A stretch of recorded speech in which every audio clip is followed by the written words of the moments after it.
people, so I'm super excited about this video that I'm about to do. A few people have asked, and my clients as well in the call, it always comes up about the 8 limbs of yoga. So a deeper understanding to yoga, I touch on this with the individual in the coaching calls, is quite an in-depth process, and even the Sanskrit words for some and for myself, it's intimidating. So I wanted to do this video about number 1 of the 8 limbs, which is YAMA. I'm going to revert to this because I want to put it in a modern way, about what it actually means. So there's 8 limbs, and the first limb is YAMA, which is basically, it's all spiritual conduct and virtues.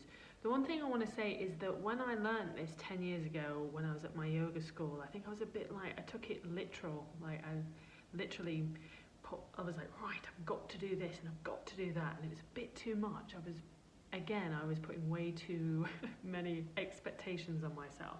So I want to kind of communicate this in a very kind of balanced way. These are guidelines which will help us live a more spiritual, peaceful, healthy, happy life. Okay, number 1, I'm not going to do Sanskrit, I'm just going to say what it means. Non-harming, so non-harming of yourself, to others, and to animals. How can we do that? In many ways, when we're peaceful, we tend to be a lot less harmful to others. Again, when it comes to animals, that can be a dietary thing. So if you want to be vegan, then that would be a way of non-harming. But again, you don't have to be vegan. Let's not just be, this is just a personal thing. And number 2, truthfulness. So speaking your truth. I think it's important to say your truth, and you can do this in setting your boundaries.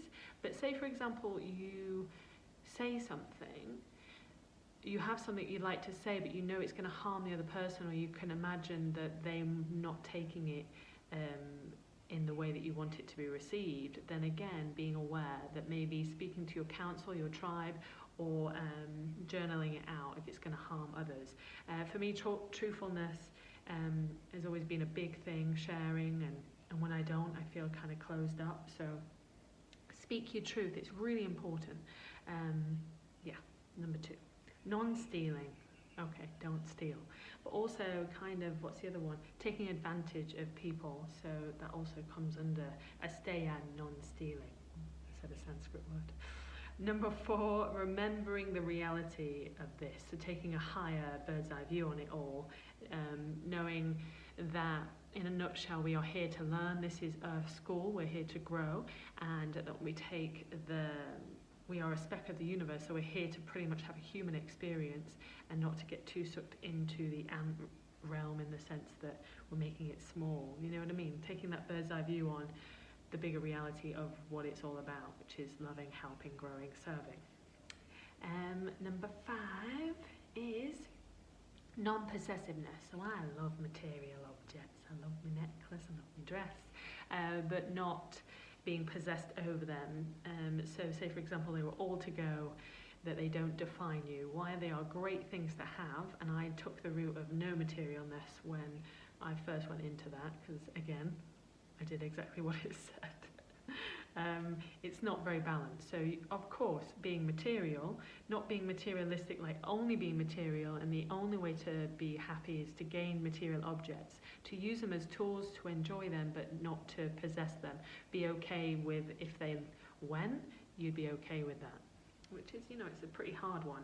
So 1, non-harming, 2, truthfulness, 3, non-stealing, 4, remembering the higher reality in all this, and 5, non-possessiveness. So having a balance on material objects. They are yamas, spiritual conduct. Hopefully you got something from this. And be kind to yourself, like number 1 about the dietary thing, that is very personal. I am not flying the flag for telling you what you should and shouldn't eat. It's personal, but especially being harmful in your thoughts to yourself, that's a big one. We tend to have a lot of self-doubt and a lot of high expectations and being, harmful to ourselves. So let's start with that one. And so there are just a few little guidelines. That is lesson number 1, limb number 1, limb.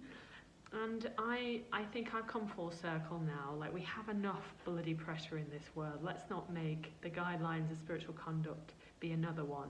Have balanced, doing little actions, chipping away at it slowly but surely. Namaste.